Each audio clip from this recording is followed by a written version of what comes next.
నమో బుద్ధాయ. జై భీమ్, జై భారత్, జై సంవిధాన్.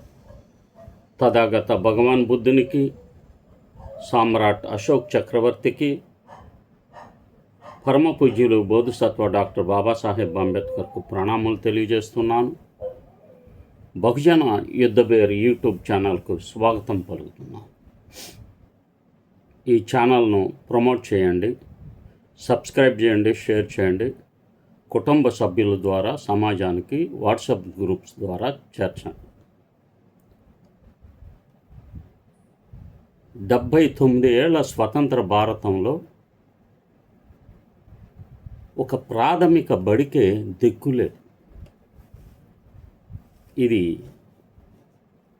లోతుగా ఆలోచిస్తే దీని వెనుక ఉన్న మనువాదుల కుట్రను లోతుగా అర్థం చేసుకోవచ్చు.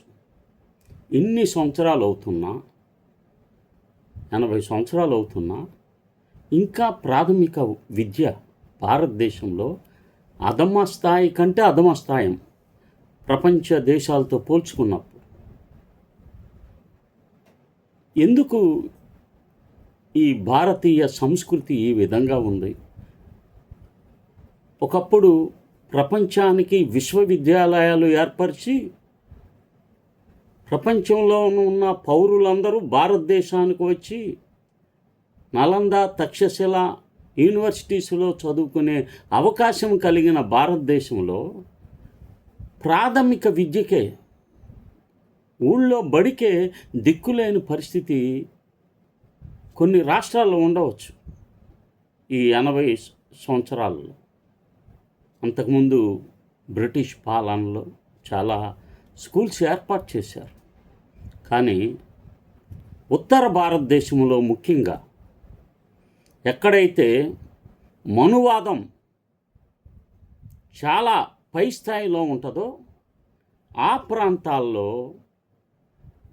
లేక ఆధిపత్య కులాల ఆధిపత్యం ఎక్కడైతే ఉంటుందో ఆ ప్రాంతాల్లో పాఠశాలలు ఏమాత్రం సమాజానికి ఉపయోగపడకుండా ప్రజలను అంధభక్తులుగా తయారు చేయటానికి ఒక కుట్రపూరితంగానే భారతదేశంలో పాలన సాగుతుంది. ఇందులోనే మనకి విముక్తి దొరకల. చైనా దేశంతో పోల్చుకుంటే, అభివృద్ధి చెందిన దేశాలతో పోల్చుకుంటే విద్యలో ఎంతో వెనకబడి ఉన్నాం. కొన్ని లక్షల కోట్ల, ఇప్పుడు బీజేపీ ప్రభుత్వం వచ్చిన తర్వాత 200 లక్షల కోట్ల అప్పు భారం భారతదేశానికి ఏర్పడింది ఈ 15 సంవత్సరాలు. కనుక ఈ అంశం మీద నేను మాట్లాడాలని చెప్పి భావిస్తున్నాను. 79 ఏళ్ల స్వాతంత్ర భారతంలో ప్రాథమిక బడికే దిక్కులేదు. పాఠశాలల మూసివేత, రేషనలైజేషన్ వెనుక అసలు కథ ఏమిటి? మతం మత్తులో ప్రశ్నించని సమాజం కాదు, ప్రశ్నించే పౌర సమాజమే దేశానికి అవసరం.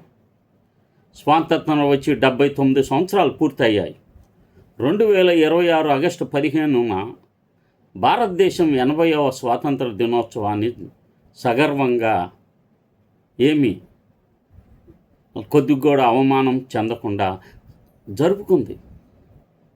ఎంతో గొప్పగా ఎర్రకోట మీద ప్రధానమంత్రి గారు రొమ్ము విరుచుకొని మాట్లాడారు. కానీ వాస్తవాలు ఏమిటి? ఈ 79 సంవత్సరాల్లో దేశం అనేక రంగాల్లో అద్భుతమైన పురోగతి సాధించిందని, అంతరిక్ష పరిశోధనలో ప్రపంచ స్థాయికి చేరుకుందని, భారీ రహదారులు నిర్మించుకుందని, పెద్ద పెద్ద వంతెనలు కట్టుకుందని, బడా పరిశ్రమలు విస్తరించాయని, సాంకేతిక రంగం అభివృద్ధి చెందిందని. కానీ అదే సమయంలో భారతదేశంలో కొన్ని ప్రభుత్వ పాఠశాలలకు ఇప్పటికీ సొంత భవనాలు ఎందుకు లేదు? కొన్ని పాఠశాలలో తాగునీటి సమస్య ఎందుకు ఉంది? కొన్ని పాఠశాలలో మరుగుదొడ్డి లేక వేలాది పాఠశాలలు ఒక్క ఉపాధ్యాయుడితో ఎందుకు నడుస్తున్నాయి? ఆపరేషన్ బ్లాక్ బోర్డ్ అంటే ఇద్దరు టీచర్స్ మినిమం ఉండాలి. 84లో అనుకుంటుంది ఆపరేషన్ బ్లాక్ బోర్డ్. మన చిన్నపిల్లలు ఆడపిల్లలకి మరుగుదొడ్లు లేక ఎన్ని అవస్థలు పడుతున్నారు. ఉన్న సక్రమంగా లేకపోవటం, మెయింటెనెన్స్ ఎంత సిగ్గుతో ఉంటుంది. ఈ విషయాలన్నీ ప్రపంచ దేశాలతో చర్చించండి. మీ దేశంలో ఎలా ఉంది, ఇతర దేశాల్లో ఎలా ఉందని. అప్పుడు కదా మీరు తెలుసుకోవాల్సింది. మరికొన్ని పాఠశాలల్లో విద్యార్థుల సంఖ్య తగ్గిందనే కారణంతో విలీనం లేదా మూసివేత జరుగుతుంది. అందుకు కారణభూతులు ఎవరు? విద్యార్థుల సంఖ్య తగ్గటానికి కారకులు ఎవరు? అమ్మఒడి, తల్లికి వందనం కదా మన రాష్ట్రాల్లో. ఎవరు అడిగారు అమ్మ ఒడి ఇస్తామని, తల్లికి వందనం? కేవలం అవి ఇచ్చి ప్రభుత్వ బళ్ళను మూసివేయటమే కదా. గత 2 టర్మ్స్లో అంటే 10 సంవత్సరాల్లో కనీసం 10 లక్షల మంది విద్యార్థులు ప్రభుత్వ బడుల నుంచి ప్రైవేట్ పాఠశాలలకు చేరారు. అందువల్ల అసలు ప్రశ్న దేశం ఎంత పెద్ద ఆర్థిక వ్యవస్థగా ఎదిగిందన్నది కాదు. ఈ దేశంలో చివరి పేద పిల్లవాడికి నాణ్యమైన ప్రభుత్వ విద్య ఎంతవరకు అందుబాటులోకి వచ్చిందన్నదే అసలు సిసలైన ప్రశ్న. తాజా సమగ్ర జిల్లా విద్యా సమాచారం డైస్ 2025 నుంచి 26 గణాంకాలు ఈ ప్రశ్నకు ఒక ముఖ్యమైన నేపథ్యాన్ని అందిస్తున్నాయి. ప్రభుత్వ లెక్కలే. అవి వాస్తవమో కాదో మనం చెప్పలేము. దేశవ్యాప్తంగా అన్ని యాజమాన్యాల పాఠశాలను కలిపి చూస్తే 2024 నుంచి 25లో 14,71,473 పాఠశాలలు ఉండగా 25-26లో ఆ సంఖ్య 14,66,682కి తగ్గింది. అంటే ఒక్క విద్యా సంవత్సరంలోనే 4,791 పాఠశాలలు తగ్గాయి. రోజుకు సగటున 13 పాఠశాలల తగ్గుదల నమోదైంది. ఒక రోజు వచ్చిందంటే 13 పాఠశాలలు మూసివేయబడుతున్నాయి. ఈ తగ్గుదలలో మధ్యప్రదేశ్ 2,426 పాఠశాలతో మొదటి స్థానం సాధించింది. బీజేపీ ప్రభుత్వం కదా. తెలంగాణలో 1992 కాంగ్రెస్ ప్రభుత్వం కదా. పశ్చిమ బెంగాల్లో 568, మొన్నటి వరకు తృణమూల్, ఇప్పుడు బీజేపీ కదా. ఆంధ్రప్రదేశ్లో 474 కమ్మారెడ్డి ప్రభుత్వాలు కదా. తమిళనాడులో 369 ద్రవిడియన్ కల్చర్ అంటారు. కర్ణాటకలో 281. ఎందుకు ఈ తగ్గుదల నమోదైంది? ఎప్పుడన్నా పార్లమెంట్లో కానీ లేక దేశవ్యాప్తంగా ఉన్న వివిధ సంస్థల్లో చర్చ ఎప్పుడైనా జరిగిందా? అయితే ఈ సంఖ్యలన్నీ యాజమాన్యాల పాఠశాలలకు సంబంధించినవి కాబట్టి వీటన్నిటినీ ప్రభుత్వ పాఠశాలల మూసివేతగా చెప్పడం కూడా సరికాదు. కానీ పాఠశాలల మొత్తం వ్యవస్థలో చోటు చేసుకున్న సంకోచాన్ని, తగ్గుదలను ఈ గణాంకాలు స్పష్టంగా చూపిస్తున్నాయి. ఇదే సమయంలో దేశంలోని ప్రభుత్వ పాఠశాలలను విడిగా పరిశీలిస్తే సమస్య మరింత స్పష్టమవుతుంది. కేంద్ర విద్యాశాఖ 2025 జూలైలో పార్లమెంటుకి ఇచ్చిన అధికారిక సమాధానం ప్రకారం 2021 నుండి 2022లో దేశంలో 10,22,386 ప్రభుత్వ పాఠశాలలు ఉండగా 2023 నుంచి 24 నాటికి ఆ సంఖ్య 10,17,660కు తగ్గింది. అంటే ఆ రెండేళ్ల వ్యవధిలోనే 4,726 ప్రభుత్వ పాఠశాలల నికర తగ్గుదల నమోదైందని పార్లమెంట్లో చెప్పటం జరిగింది. తర్వాత 2025-26 గణాంకాలను కలుపుకుంటే దేశవ్యాప్తంగా ప్రభుత్వ పాఠశాలల సంఖ్య 10,05,245కి చేరిందని పార్లమెంటరీ సమాచారంపై ఆధారపడిన తాజా నివేదికలు వెల్లడిస్తున్నాయి. అంటే 5 ఏళ్ల వ్యవధిలో ప్రభుత్వ పాఠశాలల నెట్వర్క్ 17,141 పాఠశాలలకు తగ్గింది. అయితే ఇందులో మూసివేత మాత్రమే కాకుండా విలీనం, పాఠశాలల వర్గీకరణ, ఇతర పరిపాలనా మార్పులపై కూడా కొంత మార్పు ఉండవచ్చు. ఆంధ్రప్రదేశ్ పరిస్థితిని పరిశీలిస్తే గణాంకాలు మరింత స్పష్టమైన రాజకీయ మరియు పరిపాలనా చర్చకు దారితీస్తున్నాయి. 2023-24లో రాష్ట్రంలో 45,000 ప్రభుత్వ పాఠశాలలు ఉండగా 2024-25లో 44,886కు, 2025-26కు 44,222కు తగ్గిందని సమగ్ర జిల్లా విద్యా సమాచారం ఆధారంగా రాష్ట్ర రాజకీయ చర్చలో వెల్లడైంది. ఈ సమస్యను ఇటు వైసీపీ సీరియస్గా తీసుకోదు, ఎందుకంటే దాని లక్ష్యం కూడా ప్రభుత్వ విద్యను నాశనం చేయటం. అలాగే కూటమి ప్రభుత్వం అది ఎప్పుడు స్పష్టంగానే ఉంటుంది. కూటమి ప్రభుత్వానికి బహుజన సమాజం యొక్క అభివృద్ధి నచ్చదు, అది పూర్తిగా వ్యతిరేకత. ఇదేమో వైసీపీ ఏమో బహుజన అభివృద్ధికి పాటుపడుతున్నట్టు కనపడాలి, కానీ మేళ్ళు జరగకూడదు. రెండు కూడా ఒకే లక్ష్యంతో మోదీ ప్రభుత్వాన్ని బలపరచటానికి పనిచేస్తున్న ప్రభుత్వాలు. ఈ ప్రభుత్వాలను బొందపెట్టకుండా మనము బహుజన బళ్ళు, ప్రభుత్వ బళ్ళు అంటే నథింగ్ బట్ బహుజన బళ్ళు పాఠశాల, ఇవి బాగుపడవు. అంటే 2 విద్యా సంవత్సరాల్లో 778 ప్రభుత్వ పాఠశాలలు తగ్గాయి. 7 పాఠశాలలతో కలుపుకుంటే 991. మొత్తం ఊడ్చిపడేశారు. 7 అనే దాన్నే లేకుండా కాలరెత్తి జగన్మోహన్ రెడ్డి చూపించాడు సమాజానికి.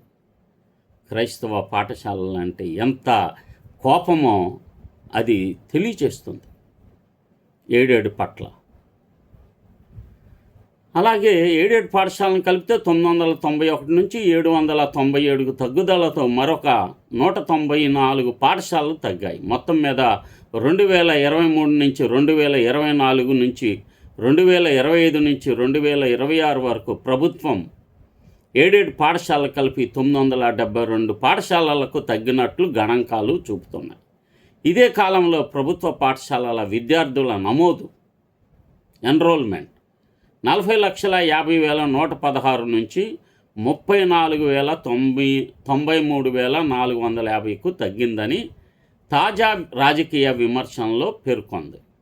అంటే దాదాపు 4 లక్షల మంది వెళ్ళిపోయారు. ఇప్పుడు ఈ 14,000 13,000 ఇచ్చి 13,000 ఇచ్చి పంపించేశారు. వాస్తవంగా అయితే ఒక విద్యార్థి పైన ఒక సంవత్సరం పాటు విద్యార్థిని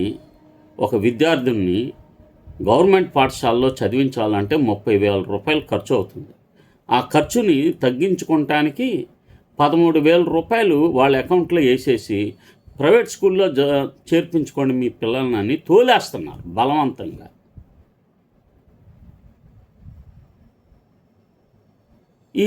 అంటే 5,56,666 మంది విద్యార్థుల తగ్గుదల ఈ రాష్ట్రంలో తెలుగుదేశం పరిపాలనలో జరిగింది, కూటమి ప్రభుత్వ పాలనలో జరిగింది. అదే సమయంలో ప్రైవేటు పాఠశాలల విద్యార్థుల నమోదు 45,53,380 నుంచి 48,40,296కు పెరిగిందని గణాంకాల ఆధారంగా వెల్లడైంది. ఆంధ్రప్రదేశ్లోనే మరో అత్యంత తీవ్రమైన అంశం ఏకోపాధ్యాయ పాఠశాల, సింగిల్ టీచర్ స్కూల్స్. ఏముండవు దాంట్లో. సింగిల్ టీచర్ అంటే చదువు ఉండదు. ఇంకా ఎప్పుడు ఎంఈఓ ఆఫీసుల చుట్టూ వెళ్తాం, అవేంటి యాప్స్లో ఎప్పుడు నమోదు చేసుకుంటాం, గూగుల్ షీట్లు ఇస్తూ ఉంటారు రోజు, వాటిని ఫుల్ఫిల్ చేసుకుంటూ ఉంటాం. పిల్లలకి చదువు చెప్పకుండా చూడటం అది ప్రభుత్వ లక్ష్యం, ఉపాధ్యాయుల లక్ష్యం కాదు. అలాంటి వాళ్ళు ఉండొచ్చేమో కొంతమంది, కానీ ప్రభుత్వ పాఠశాలలు పనిచేస్తున్నట్టు కనపడాలి. కానీ పిల్లలు ఎవరికి విద్య అందకుండా అత్యంత జాగ్రత్తతో ఈ యాప్లు, గూగుల్ షీట్లు ఇవన్నీ పూర్తి చేయటానికే పాఠశాల సమయం అంతా వెచ్చించటం జరుగుతుంది.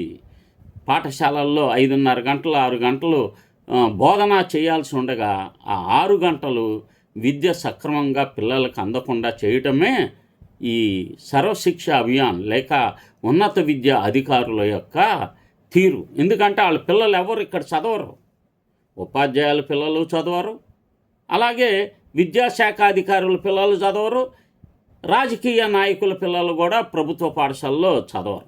ఈ సిస్టమ్ మార్చాలంటే బహుజన విద్యను సరైన బాటలో అభివృద్ధి చేయాలంటే బహుజన ప్రభుత్వం రావాలి, నిర్ణయాలు తీసుకోవాలి. వీళ్ళు ఈ తెలుగుదేశం, ఈ వైసీపీ ప్రభుత్వాలు మాత్రం ఈ స్కూలు విద్యని నాశనం చేయటానికే ఉన్నాయి. ఈ విషయాల్లో ఓటర్లు చాలా జాగ్రత్తగా ఉండాలి. ఇప్పటికైనా రాబోయే సంవత్సరాల్లో ప్రభుత్వాలని మార్చండి, ఇండిపెండెన్స్ని ఎన్నుకోండి, ఓటుని జాగ్రత్తగా వేసుకోవాల్సిన అవసరం ఎస్సీ ఎస్టీ బీసీ మైనార్టీ పేదలకు ఉందని తెలియజేస్తున్నాను. కేంద్ర విద్యాశాఖ 2026 జూలై 29న రాజ్యసభకు ఇచ్చిన సమాధానం ప్రకారం అఫీషియల్ డేటాస్ ఇవన్నీ ఏదో ఉరికినే కాకమ్మ కబుర్లు కావు. 2025 నుంచి 2026లో దేశవ్యాప్తంగా అన్ని యాజమాన్య పాఠశాలలో 1,08,043 ఏకోపాధ్యాయ పాఠశాలలు ఉన్నాయి, సింగిల్ టీచర్ స్కూల్స్ ఉన్నాయి అని చెప్పి 1,00,000 పాఠశాలలు. ఎంత సిగ్గుచేటు ఇది. ఒక టీచర్తో 5 క్లాసులకి ఎన్ని సబ్జెక్టులు అసలు చెప్పటం కుదిరిద్దా? ఊరికినే నామక పని చేయాలి అంతే. నామమాత్రపు పని చేస్తున్నట్లు కనపడాలి. ఈ ఏకోపాధ్యాయ పాఠశాలలు చైనాలో ఎన్ని ఉన్నాయో కొట్టి చూడండి. మనతోనే పాటుగా స్వాతంత్రం వచ్చింది, దాంతో పోల్చుకోవాలి. కానీ పనికిమాలిన పాకిస్తాన్తోనూ బంగ్లాదేశ్ అయ్యే బెస్ట్గా ఉన్నాయి, బెటర్గా ఉన్నాయి. ఒకసారి చూడండి, శ్రీలంక కంటే బంగ్లాదేశ్ మనకంటే చాలా అంశాల్లో ముందున్నాయి. ఇంత పనికిమాలిన పరిపాలన విధానం ఈ మనువాద ప్రభుత్వాల కారణంగానే జరుగుతుంది. అందులో ఆంధ్రప్రదేశ్లో 16,357 ఉన్నాయని రాజ్యసభలో చెప్పినారు. అంటే 1,00,000 పాఠశాలలు దేశవ్యాప్తంగా సింగిల్ టీచర్ స్కూల్స్ ఉంటే 16,357. అంటే ఆపరేషన్ బ్లాక్ బోర్డ్ ఎప్పుడు పథకం 2 టీచర్లు కనీసం ఉండాలని ఇప్పటికి డిఎస్సిలో మళ్ళీ మొన్న 16,000 డిఎస్సి తీసి స్కామ్ చేశారని అంటున్నారేంటి? జరిగింది. ఇలా ఇప్పుడు 16,000 మళ్ళీ. అంటే పోస్టులు చాలా ఉన్నాయి. ఒక పక్కనేమో ఈ 10 సంవత్సరాల్లో 10 లక్షల మంది విద్యార్థుల్ని ప్రైవేటుకు పంపించేసి టీచర్ పోస్టులు లేకుండా చేశారు. దేశంలోని ప్రధాన రాష్ట్రాల్లో ఇదే అత్యధిక సంఖ్య. అన్ని రాష్ట్రాల కంటే కూటమి ప్రభుత్వం సాధించిన విజయం ఏమిటయ్యా అంటే 16,357 ఏకోపాధ్యాయ సింగిల్ టీచర్ స్కూల్స్ ఉండటం అవమానంగా భావించి విద్యాశాఖ మంత్రి రాజీనామా చేయాలని చెప్పి డిమాండ్ చేస్తుంది. ఏంటిది? ఇంకా ఎంత పచ్చి మోసం చేస్తున్నారు పిల్లల విద్యని. తెలంగాణలో 4,793, రాజస్థాన్లో 7,200. ఎందుకని రాజస్థాన్ అంత పనికిమాలినగా ఉంది? ఉత్తరప్రదేశ్లో 7,874, కర్ణాటకలో 8,042. ఇవన్నీ మత మౌఢ్యం కలిగిన రాష్ట్రాలు. ఎంత పిచ్చతనం ఉంటుందంటే మతం పట్ల అంత పిచ్చతనం ఉంటుంది. అంధభక్తులంతా పెద్ద స్థాయిలో ఉంటారు. మహారాష్ట్రలో 9,269, జార్ఖండ్లో 9,827. అంటే ఆదివాసులకి పిల్లలకి చదువు ఉండకూడదు అక్కడ. ఇక్కడ ఒక ముఖ్యమైన విషయాన్ని స్పష్టంగా చెప్పాలి. ఈ గణాంకాలు కేవలం ప్రభుత్వ పాఠశాలకు మాత్రమే కాదు, అన్ని యాజమాన్య పాఠశాలలకు సంబంధించి. అన్ని యాజమాన్యాలు అంటే నథింగ్ బట్ ఒక కాలం ఉంటే 7 ఉంటాయి. మీరు అన్ని ప్రభుత్వ దీంట్లో ప్రైవేట్ పాఠశాలలు లేవు. రకరకాల అంటే మున్సిపాలిటీ అనో లేక ఎయిడెడ్ అనో అన్ఎయిడెడ్ అనో ఇలాంటివి ఉంటాయి. అయినప్పటికీ ఒకే ఉపాధ్యాయుడు అన్ని తరగతులు మరియు అన్ని విషయాలను నిర్వహించాల్సిన పరిస్థితి దేశంలోని పాఠశాలల వ్యవస్థలలో వనరుల్లో అసమానతకు స్పష్టమైన సూచిక. ఒక స్కూల్ చూపించండి చైనాలో, సింగిల్ టీచర్ స్కూల్స్. నేను చదివిన సమాచారం అయితే ప్రైమరీ స్కూల్స్లో 5 క్లాసులకు 5 టీచర్లతో పాటు హెడ్ మాస్టర్ ఉంటారు, తర్వాత పీఈటీ మాస్టర్ ఉంటారు, తర్వాత డ్యాన్స్ మాస్టర్ ఉంటారు, డ్రాయింగ్ టీచర్ ఉంటారు. మొత్తం 10 మంది స్టాఫ్ మినిమం ఉంటారంట చైనాలో గవర్నమెంట్ స్కూల్స్లో. ఇంకొద్దిగా అయితే ఇంకా ఇవి అంతా కార్పొరేటెడ్ టైప్లో ఉంటాయి చైనాలో. ఇప్పుడు కేజ్రీవాల్ గారి ప్రభుత్వంలో ఢిల్లీలో ఆ విధంగా అభివృద్ధి చేశారని నేను వెళ్ళి ప్రత్యక్షంగా చూడలేదు, కానీ తెలుసుకున్న సమాచారం అయితే మన దేశంలో చాలా బ్రహ్మాండంగా కేజ్రీవాల్ మొదటి టర్మ్ పరిపాలనలో జరిగిందని విన్నాను. తర్వాత వాళ్ళ ప్రభుత్వం మీద కూడా అసలు ముసుగు తొలగింది. ఆంధ్రప్రదేశ్లో ఉపాధ్యాయుల సంఖ్య మాత్రం తగ్గుతున్నదని మాత్రమే చెప్పడం కూడా వాస్తవానికి ఇది ఇంకా డీటెయిల్స్ కరెక్ట్గా ఉండాలి. 2023 నుంచి 2024లో రాష్ట్రంలో అన్ని పాఠశాలల స్థాయిలో 3,07,327 మంది ఉపాధ్యాయులు ఉండగా 2025 నుంచి 26లో ఆ సంఖ్య 3,23,520కి పెరిగింది. అదే సమయంలో ప్రభుత్వ పాఠశాలల్లో వివిధ స్థాయిల్లో పనిచేస్తున్న ఉపాధ్యాయుల సంఖ్య కూడా కేంద్రానికి సమర్పించబడింది.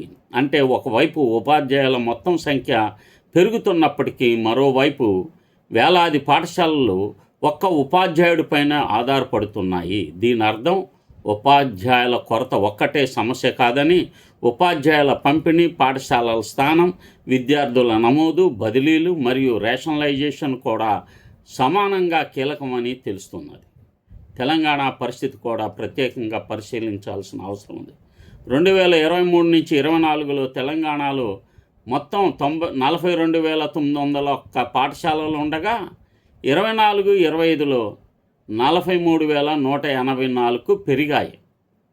పాఠశాలలు సంఖ్య పెరిగింది అక్కడ. కానీ 2025 నుంచి 26లో మొత్తం పాఠశాలల సంఖ్య మరలా 41,762కు పడిపోయింది. అంతకుముందు సంవత్సరం ఏమో పెరిగింది, తర్వాత మరలా పూర్వపు స్థితి కంటే ఇంకా తక్కువకి సడన్గా 2,000 పాఠశాలల కింద పడిపోయి, అంటే ఒక్క విద్యా సంవత్సరంలోనే 13,392 పాఠశాలల నికర తగ్గుదల నమోదైంది. తెలంగాణ సమగ్ర విద్యా ప్రణాళికలో 2023 నుంచి 24లో మొత్తం 42,901 పాఠశాలల్లో 30,022 మంది ప్రభుత్వ పాఠశాలలు ఉన్నట్లు కేంద్ర విద్యాశాఖ పత్రం పేర్కొంది. మరోవైపు తెలంగాణలో ప్రభుత్వం మరియు స్థానిక సంస్థల పాఠశాలల్లో చిన్న పాఠశాలల సంఖ్య అధికంగా ఉందని రాష్ట్ర విద్యా విధాన పత్రం పేర్కొంది. 2025లో సేకరించిన వివరాల ప్రకారం ప్రభుత్వ మరియు స్థానిక సంస్థల పాఠశాలలో 1920 పాఠశాలలో విద్యార్థుల నమోదు 0గా ఉంది. అంటే జీరో ఎన్రోల్మెంట్ 1920 పాఠశాలలో తెలంగాణలో. ఎంత సిగ్గుచేటండి. ఈ 79 సంవత్సరాల స్వాతంత్ర భారతంలో 2,000 పాఠశాలలో జీరో ఎన్రోల్మెంట్, 9,737 పాఠశాలలో విద్యార్థుల సంఖ్య 1 నుంచి 30 మధ్యలోనే ఉంది. కొన్ని పాఠశాలకు అసలు టీచర్స్ అవసరమే లేకుండా ఉంది. కొన్ని చోట్లేమో ఎక్కువ మంది ఉంటారు, టీచర్ల సంఖ్య తక్కువగా ఉంటుంది. తెలంగాణలో మరో సమస్య పాఠశాల భవనాల తరగతుల గదుల కొరత. రాష్ట్ర సమగ్ర విద్యా నివేదిక ప్రకారం ప్రభుత్వ ప్రాథమిక పాఠశాలలో దాదాపు 16% పాఠశాలలు ఒకే తరగతిలో పనిచేస్తున్నాయి. 16% పాఠశాలలు ఒకే తరగతి గది. నేను ఒక 35 సంవత్సరాల క్రితం పనిచేసేటప్పుడు కూడా ఇదే పరిస్థితి ఆంధ్రప్రదేశ్లో. ఒకే రూమ్ ఉంటుంది అంతే. రాష్ట్ర విద్యా విధాన పత్రంలో ప్రభుత్వ ప్రాథమిక పాఠశాలలో దాదాపు 36% పాఠశాలలో ఒక ఉపాధ్యాయుడు లేదా ఉపాధ్యాయులు లేకపోవడం వంటి తీవ్రమైన సిబ్బంది సమస్య ఉన్నాయని, దాదాపు 89% ప్రాథమిక పాఠశాలలో అవసరమైన 5 ఉపాధ్యాయుల కంటే తక్కువ మంది ఉన్నారని పేర్కొంది. అసలుకి ఏం అక్కర్లా, ఈ సంక్షేమ స్కీములు, ఈ బటన్ నొక్కితే డబ్బులు, ఇవన్నీ అక్కర్లా సమాజానికి. చదువు సక్రమంగా ఇవ్వగలిగితే ఇతర సంక్షేమ అవసరాలు ఏమి లేక చదువు సక్రమంగా ఇస్తే వాళ్ళంతటికి వాళ్ళే చదువుకుంటారు. ఇక్కడ అవకాశాలు లేకపోతే వేరే దేశాలకు వెళ్తారు, బతుకుతారు. వీళ్ళు పామరులుగా ఉండాలి, జ్ఞానం బొత్తిగా ఉండకూడదు, అంధభక్తులుగా ఉండాలి. చదివితే ఈ మైనార్టీ కులాలని ప్రశ్నిస్తారు. జ్ఞానం ఉంటే వీళ్ళు కమ్మవాళ్ళు సమాజంలో 3.5% కదా, వీళ్ళేంటి ముఖ్యమంత్రులు అవుతారని ప్రశ్నిస్తారు. రెడ్లు కూడా 5-6% కదా, వీళ్ళు ఎందుకు, వీళ్ళ చేత మనం పరిపాలించబడాలి అని పీడిత కులాలు ప్రశ్నిస్తాయి. ఈ ప్రశ్నించే గుణం రాకుండా ఉండటానికే స్కూల్స్ లేకుండా, విద్య అందకుండా అత్యంత దుర్మార్గంగా మనువాదం పనిచేస్తుంది. ఇది అర్థం చేసుకోవాలి ఓటర్లు. ఒకే గదిలో అనేక తరగతుల పిల్లలు చదవడం, ఒకే ఉపాధ్యాయుడు అనేక తరగతులు నిర్వహించడం వంటి పరిస్థితులు బోధనా నాణ్యతపై ప్రభావం చూపే అవకాశం ఉంది. మధ్యప్రదేశ్ పరిస్థితి దేశవ్యాప్తంగా ప్రత్యేకంగా కనిపిస్తుంది. ఎందుకంటే బత్తాయిలు ఎక్కువ అక్కడ. ప్రశ్నించారు వాళ్ళు, ఏమి మాట్లాడరు. ఎంత అన్యాయమైనా సరే ఈ మధ్యప్రదేశ్, రాజస్థాను, గుజరాత్, ఉత్తరప్రదేశ్ ఇలాంటి రాష్ట్రాలకు వెళ్ళి చూడండి, అప్రజాస్వామికంగా ఉంటాయి. 2024-25లో రాష్ట్రంలో మొత్తం మధ్యప్రదేశ్ సంగతి చూద్దాం. ఇది దేశవ్యాప్త సమస్య అంటే మన సమస్యే. మన రాష్ట్రం బాగుందిలే, మనకు బాగానే ఉన్నాయి అనుకోవద్దు. దేశాన్ని ముందుకు తీసుకెళ్తాం అంటే అన్ని దేశాల్లోని, అన్ని రాష్ట్రాల్లోని ప్రజలు ఎలా ఉన్నారన్నది పరిశీలించాలి. 2024 నుంచి 25 రాష్ట్రంలో మొత్తం 1,22,120 పాఠశాలలు ఉండగా 2025-26లో 1,19,696కు తగ్గాయి. అంటే ఒక్క విద్యా సంవత్సరంలోనే 2,426 పాఠశాలలు మూసివేశారు. దేశవ్యాప్తంగా నమోదైన 4,791 పాఠశాల తగ్గుదలలో సగానికి పైగా మధ్యప్రదేశ్లోనే నమోదైంది. అంటే ఇక్కడ ఒక్క విషయాన్ని స్పష్టంగా చెప్పాలి, ఈ 2,426 సంఖ్య అన్ని యాజమాన్యాల పాఠశాలలకు సంబంధించింది. అంటే ఇక్కడ ఏదో ప్రైవేట్ పాఠశాలలు దీంట్లో ఉన్నాయని కాదు, రకరకాల యాజమాన్యాలు ఉంటాయి. మున్సిపాలిటీ, ఎంపీపీ, ఇలాగ ఉంటాయి, ఎయిడెడ్, ఇలా అనేక రకాలు ఉంటాయి. దీనిని మొత్తం ప్రభుత్వ పాఠశాలల మూసివేతగా చూపించాలి.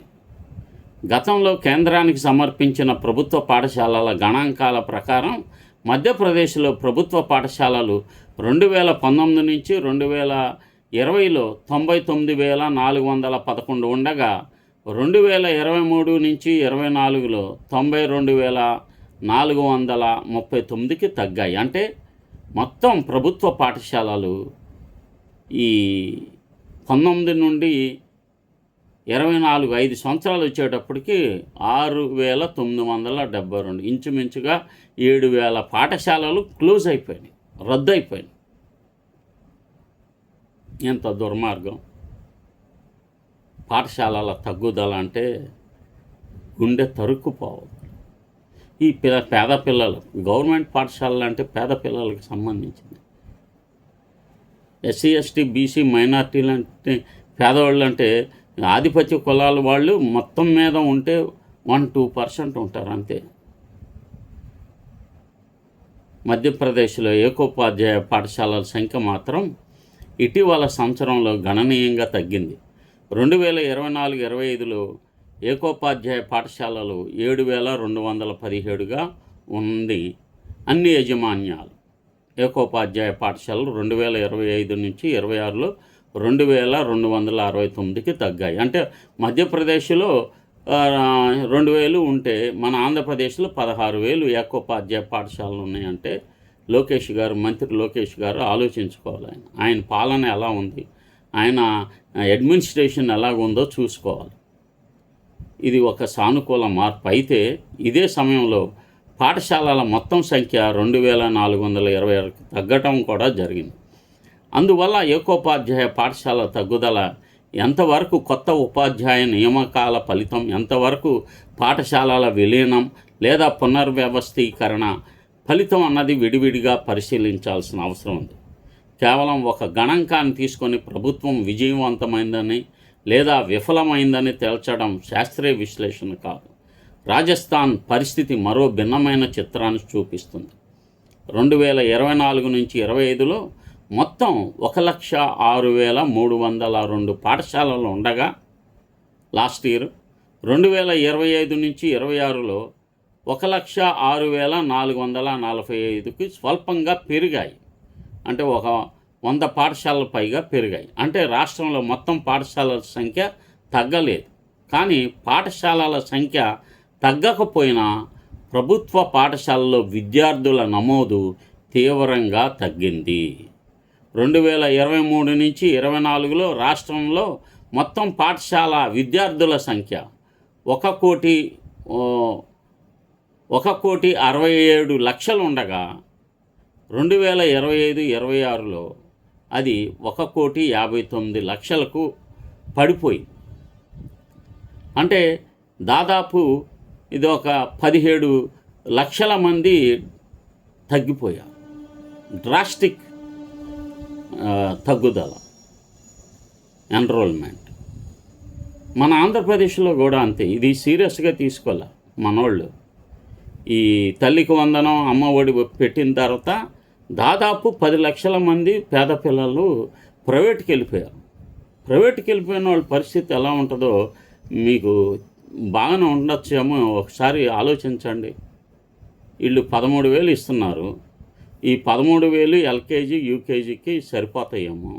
ఫస్ట్ క్లాస్ నుంచి ఇంకా మెల్లమెల్లగా పెంచడం ఉంటుంది, 15, 20 అలాగా. ఇప్పుడు 10th క్లాస్కే 60,000-70,000 అవుతుంది. ఏ విధంగా కట్టగలుగుతారు?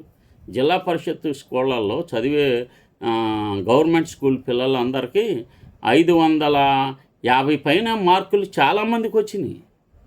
ఇంకా అంత బాగా చదువు అక్కడ లభిస్తున్నప్పుడు డబ్బులు కట్టి ప్రైవేట్ పాఠశాలలో మీ పిల్లల్ని ఎందుకు చదివించుకోవాలి? ఆలోచించండి తల్లిదండ్రులు.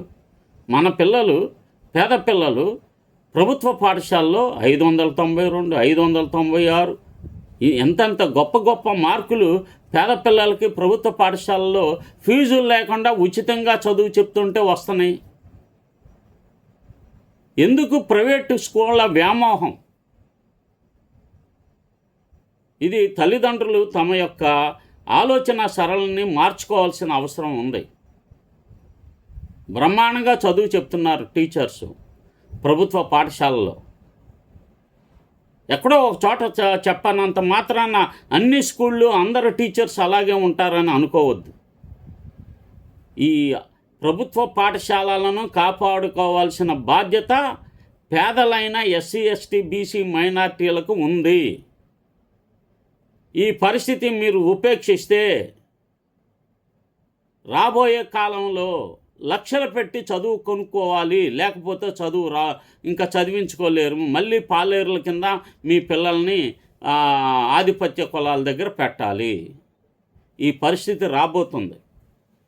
కనుక జాగ్రత్త వహించండి. ప్రభుత్వ పాఠశాలలు ఒకటి మూతపడుతుందంటే, లేక పిల్లలు లేరంటే దానికి ఈ పేద తల్లిదండ్రులు కూడా ఒక కారణం అని చెప్పి నేను గట్టిగా తెలియజేస్తున్నాను. ప్రభుత్వ పాఠశాలలు ఈ తగ్గుదలలో దాదాపు మొత్తం భారం మోశాయి. 2 సంవత్సరాల్లో ప్రభుత్వ పాఠశాలలో 9.3 లక్షలకు పైగా విద్యార్థులు తగ్గారని గణాంక విశ్లేషణలు వెల్లడిస్తున్నాయి. అదే సమయంలో ఉపాధ్యాయుల సంఖ్య 7.75 లక్షల నుంచి 7.93 లక్షల వరకు పెరిగింది. అంటే రాజస్థాన్లో ప్రధాన సమస్య పాఠశాలల సంఖ్య మాత్రమే కాదు, ప్రభుత్వ పాఠశాలలో విద్యార్థుల నమోదు ఎందుకు తగ్గుతుంది అన్నది కూడా పెద్ద ప్రశ్న. ఇది రాజస్థాన్లో ఇటీవల వెలుగులోకి వచ్చిన మౌలిక తరగతుల గణాంకాలు ప్రభుత్వ విద్యపై మరింత తీవ్రమైన ప్రశ్నలను లేవనెత్తుతున్నాయి. ఇక్కడ ఒక విషయం చెప్తాను మీకు. భారతదేశంలో కేరళ విద్యార్థి, కేరళలో మన రాష్ట్రంలో 10వ తరగతి విద్యార్థికి ఉన్న జ్ఞానం కేరళ రాష్ట్రంలో 6-7 తరగతుల్లో ఉంటుందని ఒక పోలిక ఉంది. మన రాష్ట్రంలో లేదా రాజస్థాన్లో 10వ తరగతి చదివేవాడికి ఉన్న జ్ఞానం మన రాష్ట్రంలో 5-6 తరగతులు చదివేవాడికి వ్యత్యాసం. ఒక రాష్ట్రంలో విద్యాస్థాయి ప్రమాణాలు మరొక రాష్ట్రంలో తక్కువగాను పోల్చుకున్నప్పుడు లేదా ఎక్కువగాను ఉంటుంది, అంతేగాని సమానమైన స్థాయిల్లో ఉండట్లా. ఉత్తర భారతదేశంతో దక్షిణ భారతదేశం పిల్లలను పోల్చుకున్నప్పుడు వాళ్ళ విద్యాస్థాయి ప్రమాణాలు చాలా తక్కువగా ఉన్నాయి. ఈ అస్సర్ అని కొన్ని సంస్థలు ఉన్నాయి, అవి నివేదికలను పరిశీలిస్తే ఈ యొక్క తారతమ్యతలు తెలుస్తూ ఉంటాయి మనకు. దేశవ్యాప్తంగా ప్రభుత్వ పాఠశాలలోని పిల్లల్లో ప్రమాణాలు ఒకే రకంగా లేవు. 3వ తరగతికి 8వ తరగతికి వీళ్ళు పోలుస్తూ వివిధ రాష్ట్రాల్లో ఎలా ఉంటుందని చెప్పి కోరిలేటెడ్ చేస్తూ ఉంటారు. చాలా దుర్బలంగా ఉంటాయి. రాష్ట్ర శాసనసభకు సమర్పించిన 2025 నుంచి 26 గణాంకాల ప్రకారం 611 ప్రభుత్వ పాఠశాలలో సొంత భవనాలే లేవు. అందులో 10 బాలికల పాఠశాలలు ఉన్నాయి. భవనాలు ఉన్నప్పటికీ 2047 పాఠశాలలో విద్యార్థులకు మరుగుదొడ్లు అసలు లేవు. మరో 1049 పాఠశాలలో తాగునీటి సౌకర్యం లేదు. జైపూర్లోనే 38 పాఠశాలలకు సొంత భవనాలు లేవని వివరాలు వెల్లడించాయి.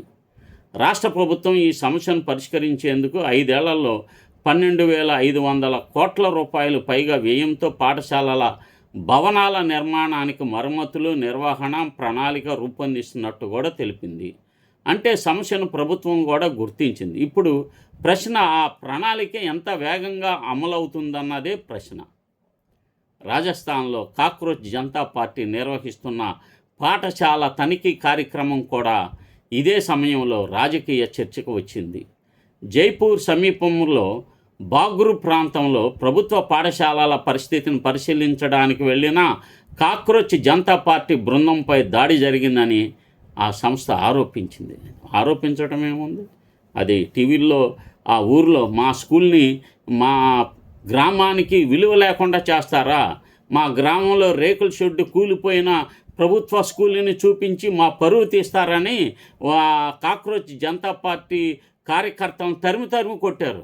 అలా వేసుకెళ్ళిన 4 వెహికల్స్ని అద్దాలు పగలగొట్టారు. అది ఈ బీజేపీ వ్యవహారం, అంధభక్తుల వ్యవహారం.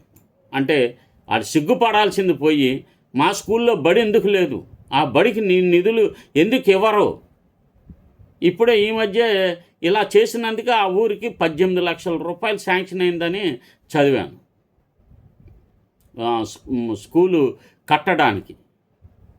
వారి వాహనాలపై రాళ్ళు రువ్వారని, బృంద సభ్యులు అక్కడి నుంచి వెళ్ళగొట్టారని వీడియోలన్నీ కూడా మనం సోషల్ మీడియాలో చూస్తున్నాం. కనుక అది పశువుల కొట్టానికి సమీపంలో ప్రదేశానికి తరలించినట్టు వార్తలు వచ్చాయి. ఈ దాడి వెనుక భారతీయ జనతా పార్టీకి చెందిన వ్యక్తులు ఉన్నారని కాక్రోచ్ జనతా పార్టీ చెప్పింది. ఈ ఆరోపణలో నిర్ధారిత వాస్తవాలు కాకుండా సంబంధిత పార్టీ చేసిన ఆరోపణలుగానే చూడాలి అని చెప్తున్నారు. కానీ టీవీల్లో ప్రస్ఫుటంగా తెలిసినప్పుడు ఇంకా ఆరోపణలుగా ఎలా చూస్తాం? ఉత్తరప్రదేశ్ విషయంలో ఈ స్కూళ్ల వ్యవహారం మరింత జాగ్రత్తగా చూడాలి. భారతీయ జనతా పార్టీ అధికారంలోకి వచ్చిన 2017 తర్వాత పైగా ప్రభుత్వ పాఠశాలలను ప్రభుత్వం మూసివేసింది. ఎంత ఆ, గొప్ప చాణక్య నీతిని ప్రదర్శించిందో చూడండి. యోగి ప్రభుత్వం, కాషాయ ప్రభుత్వం, కసాయి ప్రభుత్వం 2017 తర్వాత అధికారంలోకి వచ్చిన తర్వాత 26,000 స్కూళ్లను మూసేసిందంటే ఎంత సీరియస్ మ్యాటరు. ఇది ఎంత తీవ్రంగా ఈ విషయాన్ని తీసుకోవాలి. ఈ విషయం పైన ఐక్యరాజ్య సమితి మాట్లాడాలి, మందలించాలి భారతీయ ప్రభుత్వాన్ని. ఏంటి ఈ పరిస్థితి? ప్రపంచం ఎక్కడో ముందుకెళ్తుంది అంటున్నారు. ఇన్ని 25,000 స్కూల్స్ పైగా మూసివేయబడినాయి అంటే ఎంత ఘోరం. సమాజ్వాదీ పార్టీ నాయకుడు అఖిలేష్ యాదవ్ కూడా ఈ పెద్ద ఎత్తున ఈ సమస్యను గుర్తించి ఆరోపిస్తున్నాడు. ఈ ఆరోపణలకు సంబంధించిన రాజకీయ చర్చ విస్తృతంగా జరిగింది. తాజా సమాచారం ప్రకారం 2023 నుంచి 24లో 2,55,087 పాఠశాలలు ఉండగా 25 నుంచి 26లో 2,65,000కు పెరిగింది. అంటే ఒక 10,000 పాఠశాలలు పెరిగింది. కానీ ఇది ఆ రాష్ట్ర జనాభాకి పోల్చుకుంటే ప్రపంచం మన భారతదేశంలో అత్యధిక జనాభా ఉన్న రాష్ట్రం ఉత్తరప్రదేశ్. చాలా తక్కువ స్థాయిలో ఉన్నాయి అవి. ఇంకా 1,00,000 పాఠశాలలు ఇంకా అదనంగా కావాల్సిన పరిస్థితి ఉంది అక్కడ.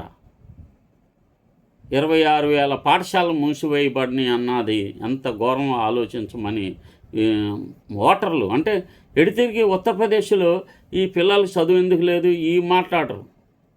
లేదా అయోధ్య రామాలయంలో బంగారం ఎందుకు ఎలా దొంగిలించారు అది కూడా మాట్లాడరు. అంధభక్తులు విపరీతమైన ట్రోలింగ్ చేయటం, ప్రజల్ని వివేచనా పరులు కాకుండా గుడ్డిగా మతాన్ని అనుసరించటం ఇవే ప్రాముఖ్యంగా ఉంటాయి. కనుక ఈ ప్రభుత్వ పాఠశాల వాస్తవ సంఖ్య వంటి వివరాలు విడిగా పరిశీలించాలి. ఉత్తరప్రదేశ్లో సమస్య లేదని కూడా చెప్పలేం. 2025 నుంచి 26లో అన్ని యాజమాన్య పాఠశాలలో 7,874 సింగిల్ టీచర్ స్కూల్స్ ఉన్నాయి. కేంద్రం వెల్లడించిన సంఖ్య ఇది. 23లో ఈ సంఖ్య 9,508గా ఉంది. రాష్ట్రంలో ఉపాధ్యాయుల సంఖ్య 2023-24లో 14,70,406 నుంచి 25-26లో 15,73,705కు పెరిగింది. అంటే దాదాపు ఒక 10,000 ఉద్యోగాలు పెరిగినాయి. ఉపాధ్యాయ సంఖ్య పెరుగుతున్నప్పటికీ పాఠశాలల్లో ఒక్క ఉపాధ్యాయుడి పైన ఆధారపడుతున్నాయి. పాఠశాలల సంఖ్య, ఉపాధ్యాయుల సంఖ్య, విద్యార్థుల నమోదు అనేది 3 గణాంకాలను కలిపి చూడాల్సిందే. కర్ణాటక పరిస్థితి కూడా ఇలాంటి సంక్షిప్త చిత్రాన్ని చూపిస్తుంది. 24-25లో రాష్ట్రంలో 74,859 పాఠశాలలు ఉండగా 2025-26లో 74,578కి తగ్గాయి. అంటే 281 పాఠశాలలు తగ్గుదల. ఇది కొద్దిగా గణాంకాలు చూస్తే 281 పాఠశాలలు తగ్గింది. అదే సమయంలో అన్ని ఏకోపాధ్యాయ పాఠశాలలు 8,042గా ఉన్నాయి. అంటే ఉపాధ్యాయుల రిక్రూట్మెంట్ పెంచుకోవాలి. ఉపాధ్యాయుల మొత్తం సంఖ్య 2023-24లో 3,93,499 నుంచి 2025-26లో 4,20,103కు పెరిగింది. చాలా పెంచారు. కానీ ఇంకా దాదాపు ఒక 20,000 మంది టీచర్స్ని నియమించుకోవాల్సిన పరిస్థితి ఉంది. కాబట్టి కర్ణాటకలో కూడా ఉపాధ్యాయుల మొత్తం సంఖ్య పెరిగినప్పటికీ చిన్న పాఠశాలలు, ఏకోపాధ్యాయ పాఠశాలల సంఖ్య కొనసాగుతుంది. ఇది కేవలం పాలక పార్టీ సమస్యగా కాకుండా పాఠశాలల పునర్వ్యవస్థీకరణలో దేశవ్యాప్తంగా ఉన్న నిర్మాణాత్మక సమస్యగా చూడాల్సిన అవసరం ఉంది. గుజరాత్లో 2024 నుంచి 25లో మొత్తం 53,355 పాఠశాలలు ఉండగా 2025 నుంచి 26లో 53,425కు స్వల్పంగా పెరిగింది. అంటే అక్కడ మొత్తం పాఠశాలల సంఖ్య తగ్గలేదు. అయితే అన్ని యాజమాన్యాల్లో 2,335 సింగిల్ టీచర్ స్కూల్స్, ఏకోపాధ్యాయ పాఠశాలలు ఉన్నాయి. ఇది పెరగాలి. 2020 అంటే ఆ రాష్ట్రంలో ప్రభుత్వ బడుల సంఖ్య అసలు పెద్ద స్థాయిలో లేదు గుజరాత్లో. 2025 నుంచి 26 రాష్ట్రంలో మొత్తం ఉపాధ్యాయుల సంఖ్య 3,65,000 నుంచి 890కి చేరింది. 3,65,890కి చేరింది. అందువల్ల గుజరాత్ను కూడా పాఠశాలల భారీ మూసివేస్తున్న రాష్ట్రంగా పేర్కొనవచ్చు. గ్రామీణ పాఠశాలల ప్రాప్యత వంటి సమస్యలు అక్కడ కూడా పరిశీలించాల్సిన అవసరం ఉంది. మహారాష్ట్రలో సుప్రీంకోర్టు న్యాయమూర్తి ప్రసన్న బి వరాలే గారు 2024 ఆగస్టు 24 చేసిన వ్యాఖ్యలు ఈ మొత్తం చర్చను మరో స్థాయికి తీసుకువెళ్ళాయి. ధూలే జిల్లాలో జరిగిన కార్యక్రమంలో ఆయన మరాఠీ మాధ్యమ పాఠశాలల మూసివేతపై ఆందోళన వ్యక్తం చేశారు. నాసిక్ తర్యంబకేశ్వరి సింహస్థ కుంభమేళ మౌలిక సదుపాయాల కోసం ప్రకటించిన సుమారు 32,000 కోట్ల రూపాయల నుంచి కేవలం 1% ఖర్చు పెడితే 32 కోట్ల రూపాయల విద్యకు కేటాయించుంటే 100 నుంచి 125 మరాఠీ మాధ్యమ పాఠశాలలను మూసివేయకుండా కాపాడే అవకాశం ఉందని ఆయన వ్యాఖ్యానించారు. అంటే కుంభమేళా కోసం 32,000 కోట్ల రూపాయలు అంటే భక్తి కోసం, అంధభక్తుల్ని తయారు చేయటానికి, ప్రశ్నించని సమాజాన్ని తయారు చేయటానికి ఇటు ఉత్తరప్రదేశ్లో కానీ ఇటు ఇప్పుడు మహారాష్ట్రలో రాబోయే కుంభమేళాలో కానీ 32,000 కోట్లు. అంతకుముందు ఉత్తరప్రదేశ్లో 1,00,000 కోట్లు ఖర్చు పెట్టి ఎక్కడ చూసినా ఈ కుంభమేళా రావటం ఈ భక్తి కోసం ఖర్చు పెడుతున్నారు ప్రభుత్వ సొమ్ము. ఆ సొమ్ముని విద్య కోసం ఖర్చు పెడితే ఎంత ప్రగతి భారతదేశం. జన్మలో చైనా అభివృద్ధిని అందుకోలేదు.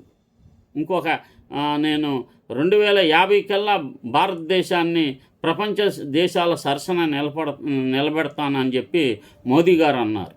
అప్పటికి ఆయనకి మరి 100 సంవత్సరాలు వస్తాయేమో.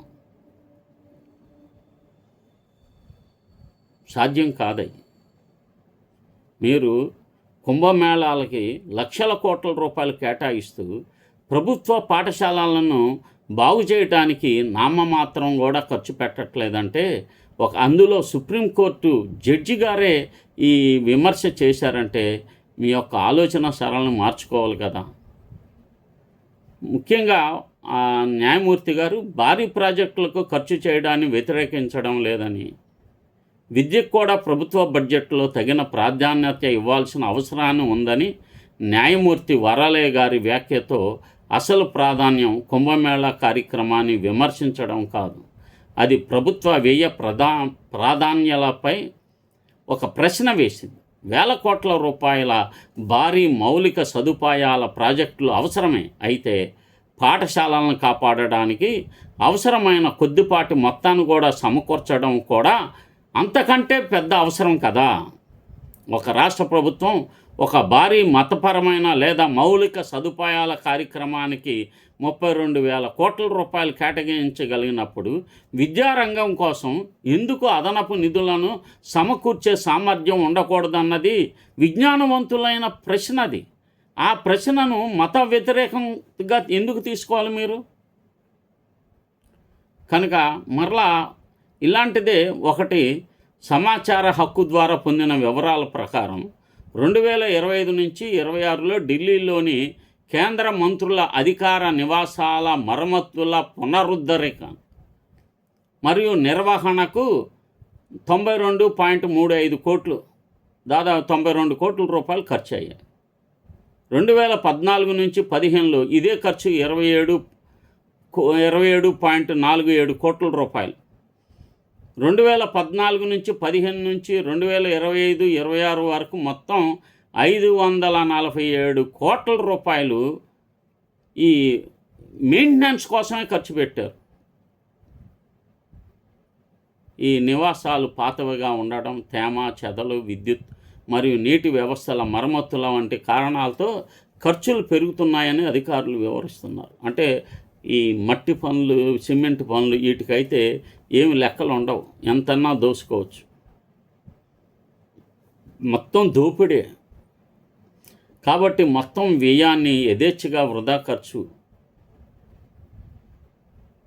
వీటిపై సక్రమంగా ప్రజలు ఆలోచించాలి. 2014లో నరేంద్ర మోదీ నాయకత్వంలో కేంద్రంలో భారతీయ జనతా పార్టీ ప్రభుత్వ అధికారంలోకి వచ్చింది. 2024 మూడవసారి కేంద్రంలో ప్రభుత్వం ఏర్పడింది. 2026 నాటికి ఈ పాలనలో 12 సంవత్సరాలు పైగా పూర్తయ్యాయి. అందువల్ల 11 సంవత్సరాల పాలన అనే పాత లెక్కను కొనసాగించడం కంటే 12 సంవత్సరాల్లో ప్రభుత్వ పాఠశాలల సంఖ్య ఎలా మారింది, ప్రభుత్వ పాఠశాలలో విద్యార్థుల నమోదు ఎలా మారింది, ఉపాధ్యాయుల సంఖ్య ఎలా మారింది, పాఠశాలల మౌలిక వసతులు ఎంత మెరుగుపడ్డాయి అనే ప్రశ్నలతో పనితీరును కొలవడం మరింతగా సముచితం. కేంద్ర విద్యాశాఖ స్వయంగా 2026 జూలైలో పార్లమెంటుకి ఇచ్చిన సమాధానంలో ఉపాధ్యాయుల నియామకం సేవా పరిస్థితులు మరియు ఉపాధ్యాయుల పంపిణీ ప్రధానంగా రాష్ట్రాలు మరియు కేంద్ర ప్రాంతాల పరిధిలో ఉంటాయని స్పష్టం చేసింది. పదవీ విరమణలు, రాజీనామాలు, కొత్త పోస్టుల సృష్టి, ఉపాధ్యాయుల రేషనలైజేషన్ మరియు విద్యార్థుల నమోదు మార్పు వల్ల ఖాళీలు ఏర్పడుతున్నాయని కేంద్రం పేర్కొంది. కనుక ఈ విషయాలన్నీ సమగ్రంగా మనం ఆలోచించాలి. ఉన్నత ప్రాథమిక పాఠశాలలు ప్రతి 3 కిలోమీటర్ల నడక దూరంలో ఉండేటట్లు కూడా మనం మార్చుకోవాలి. 1 కిలోమీటర్, హాఫ్ కిలోమీటర్లో ప్రతి ఊర్లో పాఠశాల ఉండేలాగా మనం చూసుకోవాలి. లేదంటే ఈ పిల్లల్ని వారికి రవాణా సౌకర్యాలు కల్పించి పిల్లలకి ఎక్కడ కూడా స్కూల్స్ మూయకుండా ఆ పిల్లలకి చదువు అందేలాగా ట్రాన్స్పోర్ట్ అన్న కనీసం ఏర్పాటు చేసి పిల్లలకి చదువుంచే అవకాశం చెయ్యాలి. దగ్గరుంటేనే పిల్లోడు రావట్లా. ఎక్కడికో రోజు దూరం వెళ్ళాలంటే తల్లిదండ్రులు యజమాయిషి చేయలేరు. కొంత ధనం వృధా అయినా చదువు మీద ఖర్చు పెట్టే డబ్బులను వృధాగా పరిగణించకూడదు. వృధా చాలా అవుతుంది, కానీ విద్యకు ఖర్చు పెట్టే దాన్ని వృధాతో చూడకూడదు. ఇది భవిష్యత్తులో అభివృద్ధికి ఒక నాంది. కనుక ఎక్కడో ఉన్నప్పుడు పిల్లలు స్కూల్స్ అన్నీ ఎక్కడో ఉంటే బాలిక భద్రతను చిన్నపిల్లల భద్రతను ఎవరు చూస్తారు, ఎవరు పర్యవేక్షిస్తారు? కనుక ఈ విషయాలన్నిటిని కూడా మనం చాలా జాగ్రత్తగా పరిశీలించాలి. పాఠశాలల్లో 2023 నుంచి 2024లో దేశవ్యాప్తంగా పాఠశాలల స్థాయి ఉపాధ్యాయుల సంఖ్య 91,55,644 ఉండగా 25-26లో ఆ సంఖ్య 95,74,324 పెరిగింది. ఆంధ్రప్రదేశ్లో 3,07,323 నుంచి 3,23,520కు, తెలంగాణలో 3,13,456 నుంచి 3,40,995కు, మధ్యప్రదేశ్లో 6,12,388 నుంచి 6,92,820కు, రాజస్థాన్లో 7,36,622 నుంచి 7,53,630కు, ఉత్తరప్రదేశ్లో 14,70,406 నుంచి 15,73,705కు పెరిగింది. అంటే దేశవ్యాప్తంగా ఉపాధ్యాయుల సంఖ్య పెరిగినప్పటికీ ఏకోపాధ్యాయ పాఠశాలలు ఇంకనూ కొనసాగుతున్నాయి. అసలు సమస్య కేవలం ఉపాధ్యాయుల సంఖ్యే కాదు, వారు ఏ పాఠశాలలో ఉన్నారు, ఎక్కడ కొరత ఉంది, ఎక్కడ అధికంగా ఉన్నారు, ఏ ప్రాంతాల్లో బదిలీలు జరుగుతున్నాయి అన్నదే రేషనలైజేషన్లో కీలక ప్రశ్న. కనుక ఈ పాఠశాలలను సమాజం కాపాడుకోవాల్సిన అవసరం ఉంది. పాఠశాలలు విషయంలో చాలా గట్టిగా ఉండాలి ప్రజలు. దేవుడిపై విశ్వాసం ఉండొచ్చు, కానీ పాఠశాలల భవనం గురించి కూడా ప్రశ్నించాలి. ఆధ్యాత్మికత ఉండవచ్చు, కానీ పిల్లల తాగునీరు ఉందా అని అడగాలి. మతాన్ని గౌరవించవచ్చు, కానీ రాజ్యాంగాన్ని మరింత గౌరవించాలి. ఎందుకంటే రాజ్యాంగమే ప్రతి పౌరుడికి సమాన హక్కులు, సమాన అవకాశాలకు పునాది. పాఠశాల అనేది కేవలం 4 గోడలు కాదు, అది ఒక పేద కుటుంబానికి సామాజిక ఎదుగుదలకు ఒక ద్వారం. అది బహుజన పిల్లలకు సమాన అవకాశానికి వేదిక. అది బాలిక స్వావలంబనకు మార్గం.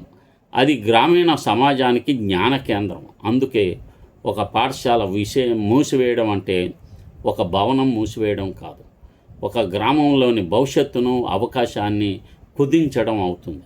79 సంవత్సరాల స్వాతంత్ర భారతం తర్వాత కూడా ఒక ప్రభుత్వ పాఠశాల భవనం లేకపోతే అది కేవలం ఒక శాఖ వైఫల్యం కాదు, అది మన పాలనా ప్రాధాన్యతలపై ప్రశ్న. ఒక్క పాఠశాలలో తాగునీరు లేకపోతే అది కేవలం సౌకర్య సమస్య కాదు, అది పిల్లల ఆరోగ్య హక్కుపై ప్రశ్న. ఒక పాఠశాలలో ఒక ఉపాధ్యాయుడే ఉంటే కేవలం సిబ్బంది సమస్య కాదు, అది నాణ్యమైన విద్యపై ప్రశ్న. ఒక గ్రామంలో పాఠశాల విలీనం అయ్యి పిల్లలు దూరం వెళ్లాల్సి వస్తే అది కేవలం పరిపాలన పునర్వ్యవస్థీకరణ కాదు, అది విద్యా ప్రాప్యతపై ప్రశ్న. అందుకే ఇప్పుడు దేశానికి అవసరమైనది ప్రశ్నించని సమాజం కాదు, గణాంకాలు అడిగే సమాజం, ప్రభుత్వాన్ని జవాబుదారీగా నిలబెట్టే సమాజం, మతాన్ని వ్యక్తిగత విశ్వాసంగా గౌరవిస్తూ పాలనను మాత్రం రాజ్యాంగ ప్రమాణాలతో కొలిచే సమాజం కావాలి. ఒక పాఠశాల మూసివేస్తే ఎందుకు అని అడిగే సమాజం కాదు, ఒక ఉపాధ్యాయ పోస్టు ఖాళీగా ఉంటే ఎప్పుడు భర్తీ చేస్తారని అడిగే సమాజం, ఒక మంత్రికి బంగ్లా మరమ్మతులకు ₹1 ఖర్చు చేసే సమయంలో గ్రామ పాఠశాలకి ఎంత నిధి ఇచ్చారన్నదే ప్రశ్న. ఇలాంటి ప్రశ్నలు కొన్ని అయితే మరొక విషయం ఉంది ఇక్కడ. ఒక స్కూల్లో ఒక 2 టీచర్లు ఉంటారు. ఒక లేడీ టీచర్ ఉన్నారు, ఆవిడ మెటర్నిటీ లీవ్లో ఉంది. మెటర్నిటీ లీవ్ ఉన్నంతకాలం పాఠశాలల్లో పిల్లలకి చదువు ఎవరు చెప్పాలి? అక్కడ ఒక వాలంటీర్ని ఇవ్వచ్చు కదా.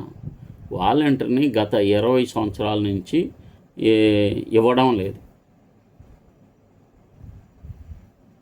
వాస్తవంగా గతంలో అయితే ఎవరన్నా ఇలాంటి సెలవు పెడితే, మెడికల్ లీవ్స్ పెడితే, ఆ మెడికల్ లీవ్ పెట్టే స్థానంలో ఆ జిల్లా మండల ఎంఈఓ ఒక వాలంటీర్ని వేసుకునే అవకాశం ఉండేది, అది తీసేశారు. అన్ని దుర్మార్గం. స్కూల్స్ని నడపటం అనేది అసలు సక్రమంగా నడపటం అనేది ప్రభుత్వ ఆశయ లక్ష్యంగా ఉండట్లా. విద్యాశాఖ మంత్రులకు ఆ జ్ఞానం ఉండట్లేదు, ముఖ్యమంత్రి దృష్టి కూడా దానిపై ఉండట్లేదు. కనుక ఇది మనం చాలా జాగ్రత్తగా పిల్లల్ని, విద్యార్థుల చదువుని కాపాడుకోవాల్సిన అవసరం ఉంది. 79 సంవత్సరాల తర్వాత బడి దిక్కు లేకపోతే ప్రశ్నించాల్సింది పిల్లలను కాదు, వ్యవస్థను, పాఠశాలలను కాదు, పాలనా ప్రాధాన్యతలను, ప్రజలను కాదు, ప్రజల ముందు ఉన్న రాజకీయ ఎంపికలను. ప్రజలను మతం మత్తులో ఉంచి అంధభక్తులను తయారు చేసి ప్రశ్నించని సమాజాన్ని, బ్రాహ్మణీయ వ్యవస్థను తయారు చేసింది. బడిని కాపాడండి, ప్రభుత్వ విద్యను కాపాడండి, బహుజన పిల్లల భవిష్యత్తును కాపాడండి, ప్రశ్నించే హక్కును కాపాడండి, రాజ్యాంగాన్ని కాపాడండి. నమో బుద్ధాయ. జై భీమ్, జై భారత్, జై సంవిధాన్. ఈ బహుజన యుద్ధ వేరు యూట్యూబ్ ఛానల్ను సబ్స్క్రైబ్ చేయండి, షేర్ చేయండి, మన సమాజానికి తెలియచేస్తారని చెప్పి విజ్ఞప్తి చేస్తున్నాను. జై భీమ్.